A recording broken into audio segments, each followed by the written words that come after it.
Hi everyone! In this tutorial, I'll show you how to draw a use case diagram in Lucidchart. Use case diagrams are great for visualizing how users interact with a system, and Lucidchart makes it easy to create them quickly. First, log into your Lucidchart account and open a new blank document.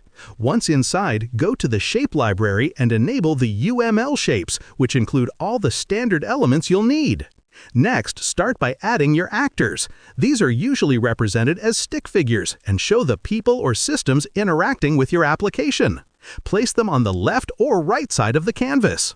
Then add use cases as ovals. Each oval represents a function or action that the actor performs in the system. Connect actors to use cases using straight lines to show their interactions. You can group related use cases into a system boundary, usually represented as a rectangle around the ovals. This visually separates the system from the actors and clarifies scope. Add any additional relationships like include or extend to show dependencies or optional actions between use cases. Lucidchart allows you to label these clearly for better understanding.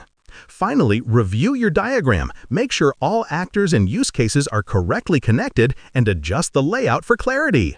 Once satisfied, you can save, export, or share your diagram directly from Lucidchart.